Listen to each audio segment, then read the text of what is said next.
Hello बच्चों, स्वागत है आपका। आज हम करेंगे पहला चैप्टर जिसके क्वेश्चन आंसर जो टेक्सचुअल क्वेश्चन आंसर हैं। डियर स्टूडेंट्स, काफी वीडियोस में ऐसे देखती हूँ जिनके अंदर दो दो लाइन के आंसर्स दिए हुए हैं जिसमें कंसेप्ट भी पूरा नहीं होता। लेकिन कुछ बच्चे ऐसे हैं जो ये देख करके कि ज्यादा लाइन है घबरा जाते हैं। ऐसा मत कीजिए। जब तक आप कंसेप्ट को पूरा नहीं करेंगे आपको अच्छे मार्क्स नहीं मिलेंगे। भले ही आप आंसर अटेम्प्ट करके आ जाते हैं, लेकिन जब तक कंसेप्ट सही नहीं है कभी भी सीबीएसई आपको फुल मार्क्स नहीं देगी।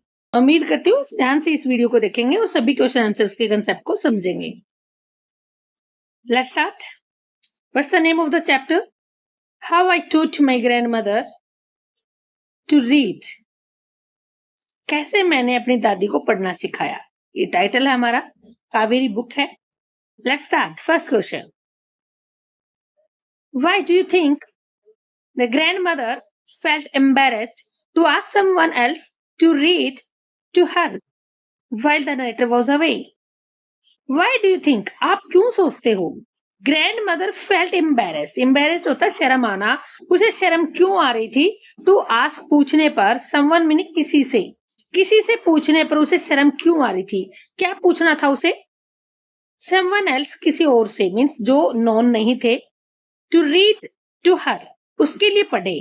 इट मीन्स वो पढ़ी लिखी नहीं थी और कोई इंसान ऐसा हो जो उसके लिए रीडिंग कर दे। Why the narrator was away, जब नरेटर कहीं और चली गई थी, क्योंकि उसके लिए नरेटर पढ़ती थी और नरेटर इसकी पोती है। Now see answer. The grandmother felt embarrassed because she disliked being dependent on anyone. दादी माँ को एम्बैरेस शर्म आई। क्यों शर्म आई बेटा?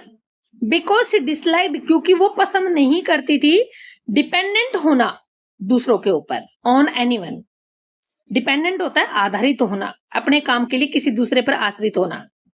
She wanted to read the story Kashi यात्री herself. वह काशी यात्री जो स्टोरी थी वो खुद पढ़ना चाहती थी। Therefore इसीलिए she decided to learn reading and writing despite her old age. इसलिए उसने रीडिंग और राइटिंग दोनों ही काम करने के लिए उसने फैसला लिया कि मैं दोनों सीखूंगी। डेस्पाइट होता के बावजूद, हर ओल्ड एज, हालांकि उसकी एज 62 की थी, इतने एज होने के बावजूद उसने ये फैसला लिया। This shows her strong will and self respect, ये उसकी दृढ़ इच्छा और आत्म सम्मान को दिखाता है। Clear? Second, why does the narrator initially laugh at her grandmother's determination to learn at the age of 62? क्यों नरेटर जो लेखिका है, जो पोती है उसकी, इनिशियली होता शुरुआत में, इनिशियली लाफ, क्यों हंसी? किसके ऊपर हंसी? ग्रैंड मदर्स डिटर्मिनेशन, दादी के दृढ़ निश्चय पर। और दादी का निश्चय क्या था? टू लर्न, सीखने का। कब? जब वो 62 ईयर्स की थी। क्योंकि उसको शर्म आई ना बेटा, जब वो पोती नहीं थी तो पीछे से कोई पढ़ने वाला ही नहीं था उसके लिए वो नाटक काशी यात्री। अब उसने सोचा कि कब तक मैं डिपेंड रहूंगी, बेटर है मैं पढ़ूं। द नरेटर इनिशियली लाफ्ड, शुरुआत में पोती को बड़ी हंसी आई लेखिका को, because she was surprised that her 62-year-old grandmother wanted to learn reading and writing. क्योंकि उसको बड़ी हैरानी हुई कि 62 इयर्स की दादी है और वो क्या सीखना चाहती है? रीडिंग करना और लिखना। She thought that people usually learn these things when they are young. वो सोचती है, कौन? The author. ऑथर सोचती है कि लोग कब सीखते हैं? जब वो यंग होते हैं। However, किंतु फिर भी she later admired her grandmother's strong determination and hard work. लेकिन बाद में एडमायर्ड, उसने प्रशंसा की दादी के दृढ़ निश्चय की और उसकी कठोर मेहनत की प्रशंसा की। वाह दादी, कर दिखाया आपने। क्योंकि दादी कुछ ही दिनों में सक्सेस हो गई, खुद पढ़ने लग गई। Now next question, what is the significance of the story of Kashi Yatri in both the grandmother's life and the story? Kashi Yatri का क्या महत्व है? एक तो कहानी है इसके अंदर, एक दूसरी लेडी के बारे में कहानी बताई गई है और एक दादी से रिलेटेड बात है, तो दोनों के लिए ये महत्वपूर्ण है। काशी यात्री क्या है इसका महत्व? Let's see. Kashi Yatri inspired the grandmother to learn reading and writing. Kashi Yatri ने इंस्पायर, प्रेरित किया, किसको इंस्पायर किया? दादी को। क्या करे? रीडिंग और राइटिंग सीख ले। इट चेंज्ड हर लाइफ, इसने उसकी जिंदगी ही बदल दी। The story the protagonist, protagonist कौन होता है बेटा? सपोर्टर, जिसकी कहानी, जिसके बारे में बताया गया है, वो जो सपोर्ट करती है, सहायता करती है, प्रोटेगोनिस्ट उसे कहते हैं। Of Kashi Yatri is an old woman like grandmother, ये दादी की तरह एक बूढ़ी औरत है। She deeply desires to visit Kashi, उसकी बहुत ज्यादा इच्छा थी कि वो काशी की यात्रा करे।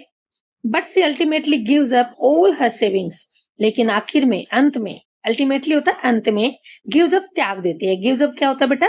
ध्यान से मीनिंग को भी समझिए ताकि आप भूले ना कभी भी। गिव्स अप ऑल हर सेविंग्स, धन संपत्ति थी वो सब कुछ त्याग देती है। किसको दे देती है? अ यंग ऑर्फन गर्ल, एक अनाथ लड़की को, जिसकी शादी नहीं हो रही थी पैसे के बिना। With her help she gets married, और दादी की उस बूढ़ी औरत की सहायता से उसकी शादी हो गई। तो बेटा दूसरों की सहायता करना ही सबसे बड़ी तीर्थ यात्रा होती है। जैसे स्टोरी में दिखाया गया है कि एक लेडी काशी तीर्थ यात्रा करना चाहती थी, लेकिन उसने देखा कि एक लड़की बड़ी परेशान हो रही है, पैसे ना होने की वजह से उसकी शादी नहीं हो रही, तो उस दादी ने अपनी सारी बचत, जो पैसा था, वो उस लड़की को दे दिया और उसकी शादी करवा दी। हुआ ना अच्छा काम? यस, सबसे बड़ी यात्रा यही है। Next question, what is the grandmother's desire to learn the Kannada alphabet reflect about her? Kannada भाषा में जो उसने लिखना सीखा था, इस कन्नड़ अल्फाबेट, कन्नड़ मीनिंग कर्नाटका में, कर्नाटका में कन्नड़ भाषा है बेटा, और अल्फाबेट होता है उनके अक्षर सीखना। जैसे हम, जैसे हिंदी में क ख ग घ सीखते हैं, इंग्लिश में ABCD सीखते हैं, ऐसे ही कन्नड़ में जो अल्फाबेट थे उसको सीखने की जो उसकी इच्छा थी, उससे क्या रिफ्लेक्ट हो रहा है पता चल रहा है। मीन्स दादी किस प्रकार की लेडी थी, क्या चाहती थी आखिर। So now see answer, the grandmother's desire to learn the Kannada alphabet reflects her self-respect and strong willpower for learning. Grandmother की जो इच्छा थी सीखने की कन्नड़ अल्फाबेट, वो दिखाती है, रिफ्लेक्स होता है बेटा दिखाना, दिखाती है उसकी कि वो अपनी सेल्फ रिस्पेक्ट जानती थी, स्ट्रॉन्ग विल पावर थी, उसकी विल पावर होता है इच्छा, मजबूत उसकी इच्छा थी फॉर लर्निंग, सीखने के लिए। क्योंकि जब तक आप सीखने की कोशिश नहीं करेंगे, आपको कुछ नहीं आएगा। सबसे पहले आपके माइंड में ये सेट होना जरूरी है कि मुझे हाँ करना है, करके दिखाना है, तभी सीखा जा सकता है कुछ। ऐसे ही दादी ने सीखा। She believed that age is not a barrier to education. उसने, एजुकेशन क्या होता है? शिक्षा। बैरियर, बाधा। उसे विश्वास था कि कभी भी उम्र पढ़ाई की बाधा नहीं बनती, पढ़ाई में बाधा कभी नहीं बन सकते, आप किसी भी एज में पढ़ सकते हैं। Even at the age of 62, she worked hard to become independent. Independent क्या होता है बेटा? जो दूसरों पे आधारित ना हो। तो क्या कहते हैं, 62 साल की उम्र में वो इंडिपेंडेंट नहीं हुई किसी पर। She achieved her goal of reading by herself, और उसका जो मकसद था, जो गोल था कि मैं खुद पढ़ूंगी, वो उसने अचीव कर लिया, हासिल कर लिया। Clear? Now see next question, what lessons can we infer from the grandmother's action of touching the narrator's feet? क्या हम महसूस कर सकते हैं कि दादी का जो एक्शन था, अपने नरेटर जो पोती है उसके पैर छूने की वजह से, मतलब कैसा महसूस होता है, क्या हमने रियलाइज किया है? The grandmother's action of touching her granddaughters feet signifies, grandmother का जो एक्शन था, कार्य था कि पोती के पैर छू रही है, वो महत्वपूर्ण है। क्या महत्व देता है? डीप ग्रेटिट्यूड, वो बहुत ज्यादा कृतज्ञ थी अपनी बेटी के प्रति, पोती के प्रति, मतलब जो पढ़ाता है उसके प्रति हमेशा हमें थैंकफुल होना चाहिए। और ह्यूमिलिटी, और उसके अंदर मानवता नजर आ रही थी। She believed that we should be thankful to those who help us learn new things. She believed that we should be thankful to those who help us learn new things. वह विश्वास करती है हमें उन लोगों का धन्यवाद करना चाहिए जो हमारी कुछ भी नया सीखने में हेल्प करते हैं। Clear? Next, what is the following line tell us about the broader theme of the story? Theme के बारे में क्या बताती है ये लाइन? कौन सी line? This one, for a good coach, if you are determined, you can overcome any obstacle. अगर अच्छे मकसद के लिए अच्छा कारण हो और आपने दृढ़ निश्चय ले लिया है तो आप हर बाधा को पार कर जाएंगे। ओवरकम होता है पार कर जाना, ऑब्स्टेकल होता है बाधा। हर मुसीबत को पार कर जाएंगे। क्लियर? तो इस लाइन से हमें क्या पता चलता है ये बताना है। थीम क्या बनती है, कहना क्या चाहती है नरेटर। आया समझ में? लाइन को समझना पहले जरूरी और उसके द्वारा आखिर लेखिका क्या कहना चाहती है। Now see answer. This line tells us that if we have a good goal, अगर हमारा एक अच्छा मकसद है, स्ट्रॉन्ग डिटर्मिनेशन और एक दृढ़ निश्चय है, we can overcome any difficulty, तो किसी भी मुसीबत का सामना कर सकते हैं, उस पर जीत हासिल कर सकते हैं। The grandmother could not read and right, दादी ना पढ़ सकती थी ना और लिख सकती थी, but she was determined to learn, लेकिन उसने फैसला लिया कि मैं सीखूंगी। She worked hard and learn to read at the age of 62, उसने कठोर मेहनत की और 62 की एज में सीख गई। The story teaches us that there is no age limit for learning, story सिखाती है कि यहाँ लर्निंग के लिए कोई एज लिमिट नहीं होती, कोई सीमा नहीं होती सीखने की, आप किसी भी एज में सीख सकते हैं। Now last question, how effectively does the story highlight the value of education in supporting personal independence? How effectively, कितने महत्वपूर्ण तरीके से ये कहानी हाईलाइट यानी प्रकाश डालती है एडुकेशन की वैल्यू पर।